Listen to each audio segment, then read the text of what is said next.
Hello everyone. तो कल हमने आपको बताया था different types of bank account. तो आज हम बैंकिंग सर्विस में आगे प्रोसीड करेंगे। अगली जो बैंक हमें सर्विस प्रोवाइड करता है that is my dear bank draft. अब बैंक ड्राफ्ट क्या होता है? आप किसी भी बैंक की ब्रांच से इश्यू करा सकते हैं और किसी भी पर्सन के नाम पे बैंक ड्राफ्ट बन सकता है। मतलब होता क्या है कि मान लो आपने किसी को लीगल पेमेंट करनी है, ठीक है, आप उस पर्सन के नाम का क्या करते हो? ड्राफ्ट बनाते हो। मान लीजिए सपोज करो कि मैंने तनिष्क को पेमेंट करनी है, तो मैंने तनिष्क के नाम का एक ड्राफ्ट बना लिया। अब उस ड्राफ्ट को मैं कहां से बनवाऊंगा? अपने बैंक में जाके। अच्छा, इसके लिए बैंक आपसे कुछ फीस चार्ज करेगा और मैं जाके इसको वो ड्राफ्ट दे दूंगा। अब जैसे ही अपने अकाउंट में जमा कराएगा तो ऑटोमेटिकली इसके अकाउंट में पैसा आ जाएगा। इसको क्या बोल देते हैं हम? Bank draft. बेटा याद रखिए, चेक और बैंक ड्राफ्ट में बहुत फर्क है। चेक में क्या होता है कि मैंने मान लो चेक काट के दिया तो आपने अपने अकाउंट में लगाया, मेरे अकाउंट से निकल के पैसा आ जाएगा। चेक बाउंस हो सकता है, कोई गारंटी नहीं है मेरे अकाउंट में उतने पैसे हैं या नहीं। लेकिन ड्राफ्ट में तो पहले मेरे को पैसे जमा कराने पड़ेंगे, फिर ड्राफ्ट बनेगा। यानी ये फाइनेंशियली बहुत ज्यादा साउंड है, कोई रिस्क। मतलब मैंने अगर आपको 1 लाख का ड्राफ्ट दिया तो समझ लो 1 लाख पैसे ही है, कैश है, वो ऑलरेडी बैंक में जमा हो चुका है, आपको मिलने हैं। मैंने 1 लाख का चेक काट के दे दिया आपको, यहां पे दिक्कत है। हो सकता है वो मेरे अकाउंट में पैसे पड़े हो ना पड़े हो। जैसे अभी तन्मयी ने पूछा, चेक बाउंस भी हो सकता है। मान लो मेरे अकाउंट में 80,000 पड़े हैं, चेक मैंने काट दिया 1 लाख का, तो वो चेक कैश नहीं होगा, बाउंस होगा, यानी रिस्क है। लेकिन ड्राफ्ट में कोई ऐसा रिस्क नहीं होता। अब क्या होता है ड्राफ्ट से? ध्यान दीजिएगा। आपने क्या करना होता है? जब बैंक में जाते हैं, एक रिक्वेस्ट स्लिप अपनी फिल करते हैं, customer for the issue of bank draft. एक डॉक्यूमेंट सा होता है, एक सिंपल था, एक आपने भरना है उसको। भाभी मैंने इस बंदे के नाम का ड्राफ्ट बनाना है, ये मेरा अकाउंट नंबर है, ये इस अमाउंट का बनाएंगे। When the customer request A bank draft, the issuing bank withdraw the draft amount from his account. उसके अकाउंट में से पैसे निकाल लेगा and issue the bank draft. अब उसने बैंक ड्राफ्ट इश्यू आपको कर देना। मतलब कुछ नहीं है, बैंक में जाओगे, एक फॉर्म भरोगे, ये ड्राफ्ट बनाना है, वो आपके नाम का ड्राफ्ट आप बना देगा, पैसा अकाउंट में से आपके अपने आप कट जाएगा। It is drawn by one branch of A bank on other bank of the same bank और सम अदर प्लेस। अब ये जो बनेगा ना, अब ये याद रखना, पीएनबी बनाएगा। मान लो मैंने जिस बंदे की पेमेंट करनी है, आपका अकाउंट किसमें है? पीएनबी में। और लेकिन अब रहते कहाँ हो? दिल्ली। कहाँ रहते हो? दिल्ली। यानी पीएनबी दिल्ली की ब्रांच में आपका अकाउंट है। अब मैं उसको पीएनबी यमुनानगर की ब्रांच में जाके बनवाऊंगा। समझ आ रही है मेरी बात? It is drawn by one branch of A bank on another branch of the same bank other place. मतलब ये एक बैंक से दूसरे बैंक में इश्यू होगा, लेकिन ब्रांच आप बैंक सेम होना चाहिए, ब्रांचेस अलग हो सकती हैं। मतलब अगर मेरे को पीएनबी बैंक में आपका अकाउंट है तो पीएनबी बैंक की ब्रांच से ही ड्राफ्ट बनाना पड़ेगा। समझ आ रही है मेरी बात? अगर आपका account state bank of India के अंदर है और आपको मैंने ड्राफ्ट देना है तो मेरे को एसबीआई की ब्रांच से ही ड्राफ्ट बनाना पड़ेगा। अच्छा, एक बात और याद रखना, कोई जरूरी नहीं होता आपका बैंक में अकाउंट ही हो, आप कैश भी देके बैंक से ड्राफ्ट बना सकते हैं। यानी ऐसा भी हो सकता है, मान लो आपको उस बैंक में अकाउंट नहीं है, तो आप उस बैंक में गए, आपने कहा मेरे को ड्राफ्ट बनाना है, तो बैंक आपसे अपनी कमीशन चार्ज करेगा ही करेगा, जो भी उसे लेनी है। आप बैंक में कैश पैसे जमा कराओ, वो ड्राफ्ट बन जाएगा। Is it clear? लेकिन जाएगा उसी बैंक की दूसरी ब्रांच में। अंडरस्टैंड? एसबीआई में पेमेंट करनी है, कहीं भी हो एसबीआई इंडिया में, तो आपको एसबीआई की ब्रांच से ड्राफ्ट बनवाना पड़ेगा। क्लियर है? There is a full guarantee by the issuing bank branch about the payment of the draft, so there is no risk।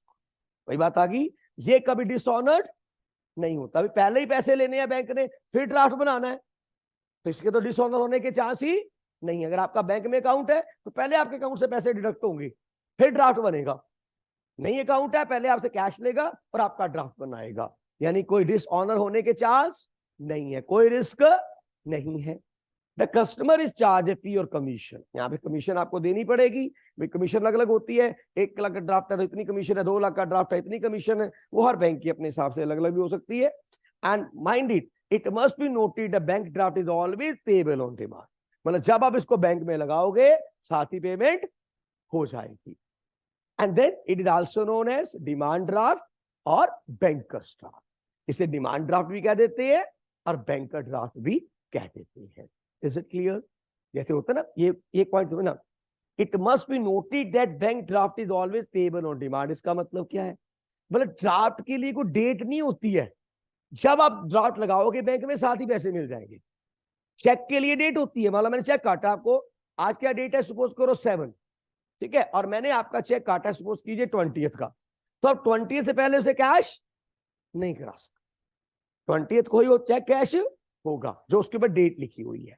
समझ आ रही है? ड्राफ्ट आप जब मर्जी, क्योंकि ड्राफ्ट के ऊपर ऐसा कोई डेट मैच, ड्राफ्ट जब बन गया तो ये आपके नाम का पैसा बन गया, पड़ा हुआ है, आप बैंक में लगाओ और आपके अकाउंट में पैसे चले जाएंगे। इससे क्लियर? अब आगे चलते हैं सर, बैंकर्स चेक। अब ये एक नई टर्म है, चेक नहीं है, ये कौन सा है? Banker cheque. इसे पे ऑर्डर भी कह देते हैं। Sir banker cheque is almost like a bank draft. It refers to that bank draft which is payable within the town. It is payable within the town. In practice, banker check is payable at the branch of issue and is used for payment within the local clearing jurisdiction. अब देखिए, suppose करिए like a bank draft, there is a full guarantee by the drawing bank about the payment of the banker check to the payee, so there is no risk of being dishonoured. Sir इसमें और दूसरे में सिर्फ फर्क क्या है?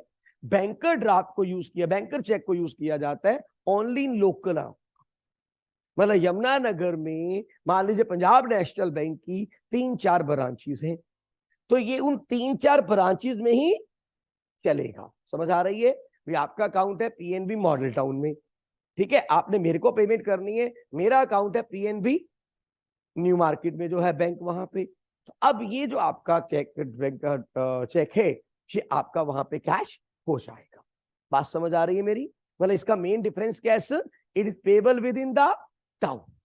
मतलब ये उसी एरिया के अंदर ही चलेगा, टाउन के अंदर ही चलेगा। लोकल जुडिशियल के लिए हम यूज करते हैं इसको, नेशनल लेवल पे इसको यूज नहीं करते हैं। और ये भी फुल गारंटी है। मतलब जब आप ड्राफ्ट बनाओगे आपको पहले ही पैसे जमा कराने पड़ेंगे, पहले ही कमीशन देनी पड़ेगी, ये भी कभी डिसऑनर नहीं हो सकता। द कमीशन आप उसमें लेस देन होती है than on a bank draft. अच्छा ये याद रखने वाली पॉइंट है, इसमें जो कमीशन होती है ना, कंपैरेटिवली बैंक ड्राफ्ट से कम होती है, क्योंकि लोकल एरिया में यूज करने तो कंपैरेटिवली सी कमीशन कम होती है। वो तो नेशनल लेवल पे कहीं भी आप दे सकते हो ड्राफ्ट, उसकी कमीशन कंपैरेटिवली ज्यादा होती है। Banks issue banker cheque for local purpose and issue bank draft for out station. Clear हो गया? आप जाओगे ना बैंक के पास, आप कहोगे जी मैंने एक पर्सन को पेमेंट करनी है, ठीक है, कहते कौन सा ब्रांच है जी उसकी, कहां पे, कहां? उसी ब्रांच है, यमुनानगर में ही है जी। कहां पे है जी?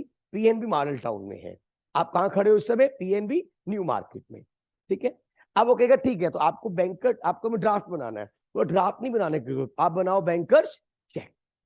इसमें कमीशन आपकी कम लगेगी और बिल्कुल उतना ही सेफ है, सेम चीज है लाइक दैट। और आप कहते हो मैंने पेमेंट करनी है पीएनबी न्यू दिल्ली, अब क्या बनेगा? Bank draft. कमीशन इसकी थोड़ी ज्यादा होगी, बस दोनों में यही डिफरेंस है। समझ आ गई मेरी बात? That is use for only local purpose and it is use for out station. Otherwise same वही फॉर्म भरना पड़ेगा, वही कमीशन देनी पड़ेगी, पहले ही पैसे जमा कराने पड़ेंगे। हेडिंग पूरी गारंटी है and is also known as pay order. इसको हम पे ऑर्डर भी कह देते हैं। Is it clear? तो बैंकर चेक टर्म क्लियर हुई? समझ आ गया? ड्राफ्ट में और बैंकर चेक में का डिफरेंस आता है पेपर में, कर लोगे अच्छे से? हाँ जी,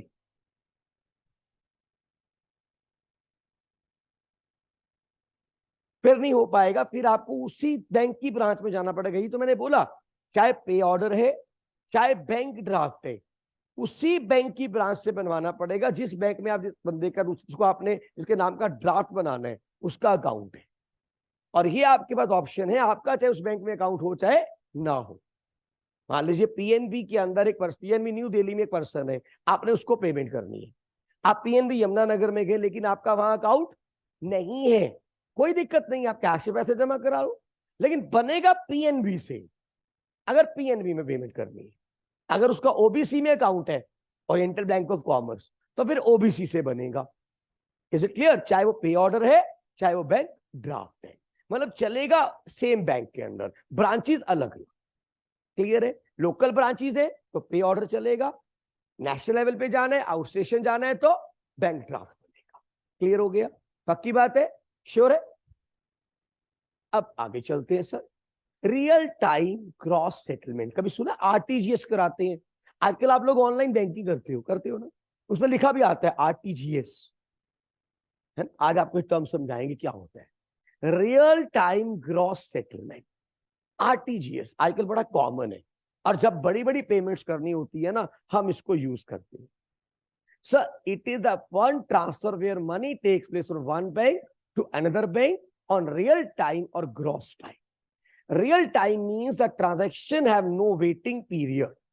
The transactions are settled as soon as they are processed, and there is no bunching of transaction in RTGS. They are settled one by one, fastest possible money transfer channel, and amount once sent can't be reversed or changed. अब क्या होता है RTGS? सुनो ध्यान से। Sir bank draft पे commission बहुत ज्यादा लगती है। आपको रजिस्ट्री, आपके घर में कभी किसी ने कभी पीछे रजिस्ट्री कराई, कोई आपने घर खरीदा, कोई प्लॉट खरीदा, तो आप जाके पापा से पूछना, जब हम कोई भी ऐसी रेजिडेंशियल प्रॉपर्टी लेते हैं ना, तो पेमेंट हमेशा तीन ही तरह से होती है आज की डेट में। एक तो होता है चेक काट के दे दो, ठीक है जी। सेकंड होता है आप उसको पर्सन को ड्राफ्ट बना के दे दो, और तीसरा आजकल जो मेन चल रहा है वो आरटीजीएस। अब बैंक ड्राफ्ट लोग क्यों नहीं मांगते? सर बैंक ड्राफ्ट ये कि माने 40-50 लाख की मान लो आपको पेमेंट करनी है, सर 40-50 लाख के ऊपर 1.5-2 लाख की कमीशन लग जाएगी। कितनी? बहुत ज्यादा एक्सपेंसिव कमीशन बढ़ती जाती है जब आपका अमाउंट बढ़ता जाता है, तो वो ड्राफ्ट बहुत ज्यादा एक्सपेंसिव पड़ता है। तो उस समय वो कहते हैं भी आरटीजीएस करा देना। आरटीजीएस क्या है? आप बैंक में जाओगे, एक फॉर्म भरोगे, ये मेरा अकाउंट नंबर है और मैंने इस अकाउंट में ट्रांसफर करना है। Mind one thing, RTGS account to account transfer होगा। भाई मैंने आपसे प्रॉपर्टी खरीदी, तो मैं आपको भी अपना अकाउंट नंबर दे दो, आपने अपना अकाउंट नंबर अपना नेम बता दिया, अब मैं उस रिफॉर्म में भरूंगा, मेरा ये अकाउंट नंबर है, मैंने 50 लाख की पेमेंट करनी है, ये अकाउंट नंबर में ट्रांसफर कर दिया जाए। गेटिंग? और इसकी बहुत नॉमिनल सी फीस होती है, 50-100-200 रुपए लगते हैं, आपका साथ के साथ पैसा ट्रांसफर हो जाता है। कोई इसमें वेटिंग नहीं है। जैसे ही आपका प्रोसेसिंग हुई, आपको पता लगता है 5, 10, 15, 20 मिनट के अंदर पैसे वहां पहुंच गए। Getting my point? तो this is my dear RTGS. ये आपको आगे जाके समझाऊंगा। जो हमारा दूसरा होता है निफ्टी, उसमें बंचिंग होती है। बंचिंग का मतलब होता है कि पहले लॉट आएगा, हम इकट्ठी सेटलमेंट करेंगे, इसमें वेटिंग नहीं है। जैसे ही आपकी ट्रांजेक्शन होगी 1 बाय 1 सेटल होती जाएगी। कोई बंचिंग वाला अगला हमारा आएगा, उसमें बताता हूं आपको, ठीक है। अब फंड्स में भी हमारी फीचर क्या है सर? फंड में भी transfer through by using net banking facility. भाई नॉर्मली जिन बैंक के पास नेट बैंकिंग फैसिलिटीज है वही आरटीजीएस कर सकते हैं, बाकी कोई बैंक, क्योंकि ऑनलाइन है ये ट्रांजैक्शन, तो जिनके पास नेट बैंकिंग नहीं है वो बैंक इसको नहीं कर सकते। वैसे आज की डेट में भैया ऐसा बैंक है कौन सा? सारी नेट बैंकिंग पे आ गए हैं, सभी करते हैं। It is maintained and controlled by RBI. कौन इसको मेंटेन करता है? RBI. The minimum amount send through RTGS is 2 lakh. अब ये एमसीक्यू का क्वेश्चन, चाहे जी तनिष जी कल बैंक में 1 लाख की मेरी आरटीजीएस करना नहीं होगी। RTGS minimum amount is 2 lakh. 2 lakh की पेमेंट अगर कम से कम करनी है, then you will use the RTGS. Fees इसके ऊपर वेरी करती है बैंक टू बैंक, लेकिन नॉमिनल होती है, बहुत ज्यादा नॉमिनल होती है as compare to bank draft. And this is the fastest possible money transfer. आज की डेट में फास्टेस्ट पॉसिबल मनी ट्रांसफर है ये, इससे फास्टेस्ट कुछ भी नहीं है। अब आता है सर नेक्स्ट हमारे पास एनईएफटी। अब ये ऑप्शन भी आपने देखी होगी जब आप ऑनलाइन ट्रांजैक्शंस करते हैं। कभी की ऑनलाइन ट्रांजैक्शन आपने अपने बैंक अकाउंट से कभी ट्रांजैक्शन की? ऑप्शंस आती हैं आरटीजीएस, एनईएफटी, लाइक दैट। तो सर आरटीजीएस ये भी आता है, ठीक। तो अब सर क्या है ये, आप ध्यान दीजिएगा। ये भी ऑनलाइन सिस्टम है ट्रांसफरिंग ऑफ फंड्स का from one bank branch to the other bank. अब सर इसमें it also work within the country and it settled transaction in batches. अब ये bunches में transaction settle करते हैं। The settlement takes place at a particular time, so all transactions are held till that time. इन्होंने मान लो कोई time रखा हुआ कि 10 बजे तक जो ट्रांजेक्शन आएंगी हम 10 बजे करेंगे, फिर 10 से 11 में आएंगी तो 11 बजे तक सेटल होंगी, या 11 से 12 बजे फिर 12 बजे सेटलमेंट होगी, या सम टाइम दिन में 3-4 टाइम रखे हुए हैं। समझ आ रही है कि एक ट्रांजेक्शन सेटल करेंगे 6 बजे, एक 9 बजे, एक 12 बजे, फिर एक उसके बाद, लाइक दैट। समझ आ रही है? मतलब कि हर एक अपना अलग अलग बेंच का सिस्टम होता है। आपने सिर्फ ये देखना है कि वो एक टाइम पीरियड फिक्स है, उसके बाद जितनी मतलब उस बंच में आएंगी ट्रांजेक्शन, हम उनको फिर इकट्ठी सेटल करेंगे। 1 by 1 सेटल नहीं होगा। समझ आ रहा है? आरटीजीएस क्यों फास्टेस्ट है? आरटीजीएस में कोई वेट नहीं कर रहा, आपने भी ट्रांजेक्शन करी, साथ क्या सेटल हो गई। इसमें दे वेट, यहाँ पे सारी ट्रांजेक्शन उस एक पर्टिकुलर टाइम पे सेटल होती है। मान लो बैंक ने बोला कि मैं दिन में 2 बार सेटलमेंट करूंगा। कितनी बार? 2 बार। एक सेटलमेंट करूंगा 1 बजे, एक सेटलमेंट करूंगा 4 बजे। बैंक कितने बजे खुला? 10 बजे। आप बैंक पहुंच गए, 10 से 1 के बीच में जितनी भी एनईएफटी आई वो सारी वहां सेटल हो रही है। 1 बजे सारी इकट्ठी सेटल होगी। अब 1 बजे बेंच का लंच टाइम हो गया, 1:30 से लेके 4 के बीच में जितनी उसके पास आई ट्रांजेक्शन हुई एनईएफटी की, वो सारी सेटलमेंट कितने बजे होगी?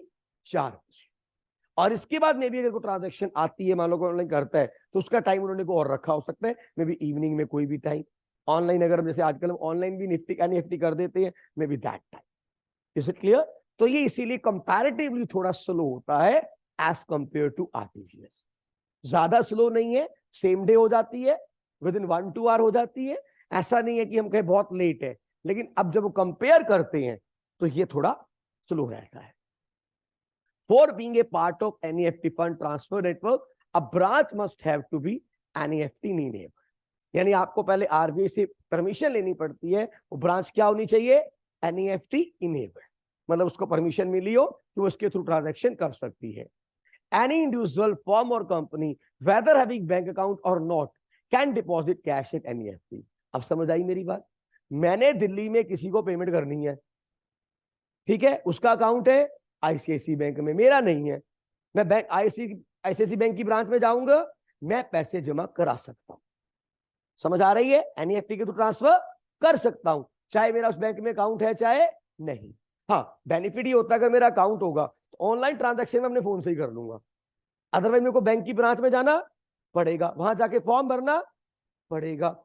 आई कैन अगेन डू, यानी ये बड़ा इंपॉर्टेंट पॉइंट है कि आपका चाहे वहां पे बैंक अकाउंट है चाहे नहीं, आप वहां पैसा डिपॉजिट कर सकते हैं। दो इंडिविजुअल फर्म और company having bank account can receive money through NEFT. हाँ, लेकिन मनी रिसीव करने के लिए बैंक अकाउंट होना जरूरी है। नहीं समझे? आप मेरी बात फॉलो कर रहे हो? डिपॉजिट कोई भी करा सकता है, लेकिन जिसके नाम पे डिपॉजिट कराना है उसका अकाउंट होना जरूरी है। अगर आपका बैंक में अकाउंट नहीं है तो फिर आपको मैं नहीं ट्रांसफर कर सकता। Is it clear? Got it? If not having bank account, the maximum amount that could be sent is 50,000। अब एक लिमिट और सुन लो, ठीक है, तुम्हारा बैंक अकाउंट नहीं है, तुम पैसे भेज सकते हो, लेकिन उसकी लिमिट है मैक्सिमम 49,999, बिलो 50,000। अगर 50,000 से ज्यादा भेजने हैं एनईएफटी के थ्रू, तो आपका बैंक में अकाउंट होना जरूरी है, फिर चाहे तू 5 लाख भेज दे। फर्क समझ आ गया दोनों में? हाँ जी। पहली बात, कोई भी कर सकता है, बैंक अकाउंट है चाहे नहीं है, लेकिन एक रिस्ट्रिक्शन है, अगर अकाउंट नहीं है मैक्सिमम कितने भेज सकते हो? 50,000। इसके बाद बैंक कहेगा अगर तेरा अकाउंट है तो भेजूंगा, नहीं तो पॉसिबल उसकी भी चीजें होती है, आप 2-3 बार में कर सकते हो। हर चीज का प्रोविजन है। फिर क्या करना पड़ेगा? 1.5 लाख भेजना है तो 3 बार में भेजना पड़ेगा, एक एक करके, इकट्ठा नहीं जाएगा। Is it clear? That will come in 3 transactions. हर चीज का जवाब होता है हमारे पास। Then those who are having bank account can send any amount. आ गया?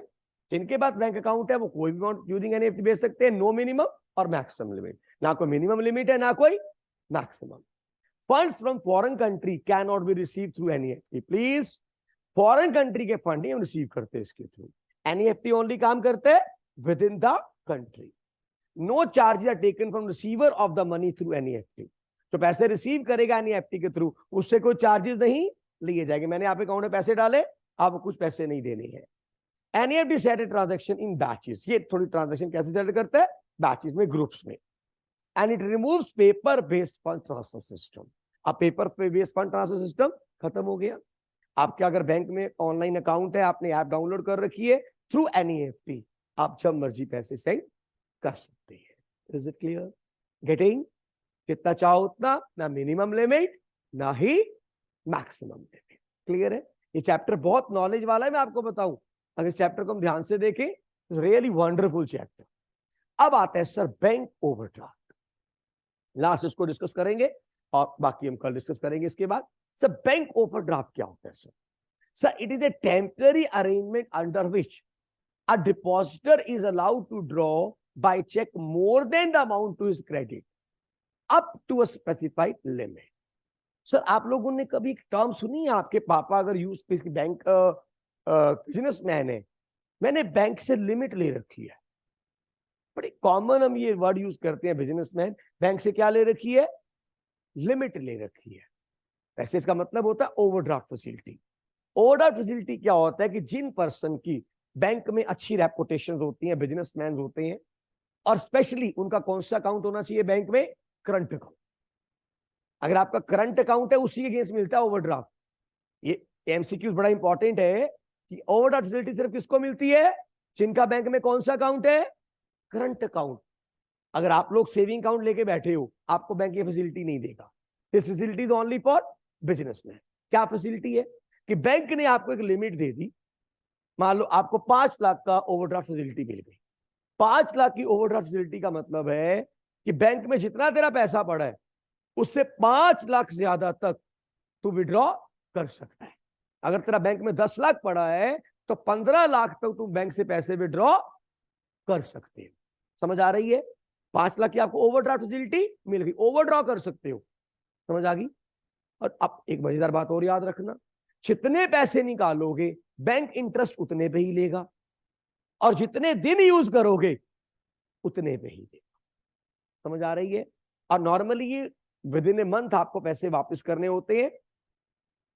अब देखो, सपोज करो मेरे को ओवरड्राफ्ट फैसिलिटी कितनी मिली है? 5 लाख की। मेरे को जरूरत पड़ी 2 लाख की, तो बैंक इंटरेस्ट चार्ज करेगा सिर्फ, बोले मेरा बैंक में 10 लाख पड़ा हुआ था, मेरे को 12 लाख की जरूरत पड़ी, मैंने 12 लाख निकलवा ली, बैंक दे देगा मेरे को। अब 2 लाख बैंक ने मेरे को एक्स्ट्रा दे दिए, तो बैंक मेरे से इंटरेस्ट किस पे लेगा? 2 लाख रुपए पे ही इंटरेस्ट लेगा, उससे ज्यादा पे इंटरेस्ट नहीं लेगा। बात समझ आ गई? और जितने दिन के लिए वो 2 लाख यूज करूंगा उतने पे इंटरेस्ट देना पड़ेगा। क्लियर? तो थोड़ा सा सर, ये आपकी जो फैसिलिटीज होती है, it is provided against the security of some asset और on the personal guarantee of the borrower. मतलब कोई एसेट के बेस पे भी आपको गारंटी मिल सकती है फैसिलिटी, या कई बार जब आपकी अच्छी रेपुटेशन होती है पर्सनल गारंटी के बेस पे भी आपको ये मिल जाती है। इस पे बैंक रेट ऑफ इंटरेस्ट काफी ज्यादा चार्ज करता है, लेकिन चार्ज उतने ही अमाउंट पे करेगा जितना आपने विड्रॉ किया है। Is it clear? तो that is my dear bank overdraft facility. अब द एक्सेस अमाउंट जितना भी आपने विड्रॉ किया है, या आपको within the prescribe period वापस करना पड़ेगा। बेसिकली ना, ये बैंक ना फैसिलिटी देता है बिजनेसमैन को कि वो अपनी कभी भी उन्हें को दिक्कत आती है, शॉर्ट टर्म के लिए उनको पैसे चाहिए 10-15 दिन के लिए, तो वो यूज कर सकते हैं। और नॉर्मली मैं आपको बता दूं, होता यही है कि मंथ के लास्ट फ्राइडे से पहले आपको वापस करने हैं पैसे, क्योंकि बैंक को उस फ्राइडे को सारी सेटलमेंट करनी होती है, last Friday. And they normally ये कह देते हैं, बैंक होता है कि आप before that you have to return, अगले महीने के पहले मंडे को आगे पैसे दोबारा निकलवा लेना, पर you have to return before the end of that month, और यूजुअली वो लास्ट फ्राइडे होता है। क्लियर? तो आप इसमें it is very useful business for their meeting the short term needs. अब यानी एक तरह से फायदा क्या होता है कि ना, एक बिजनेसमैन को ना एक आसरा हो गया, एक सिक्योरिटी हो गई कि मेरे 5 लाख पड़े हैं, मैं यूज करूं तो करूं, नहीं करूं तो नहीं करूं। समझ आ रही मेरी बात? कि मेरे को 10 लाख मेरे अपने हैं या जितने भी हैं, 5 लाख मेरे पास एक्स्ट्रा बैंक के पड़े हैं, जिसे मैं जब चाहूं यूज कर सकता हूं। अब मान लीजिए करंट अकाउंट के अंदर 2 लाख है और बैंक ने आपको इशू किया 3 लाख का चेक आया, तो बैंक ने अगर आप अब तो 3 लाख आप विड्रॉ कर सकते हो, इट मींस ₹1 लाख क्या है आपका? ओवरड्राफ्ट। बैंक ने आपको फैसिलिटी दे रखी है। कितने बैंक में वैसे पड़े हुए थे? 2 लाख। आपने 3 लाख का चेक बैंक ने आपका पास कर दिया, इट मींस आपका ओवरड्राफ्ट अमाउंट कितना हुआ? 1 लाख। गेटिंग? और बैंक आपसे 1 लाख पे इंटरेस्ट लेगा। Getting everybody? कैश क्रेडिट को हम डिस्कस कल करेंगे। Thank you very much.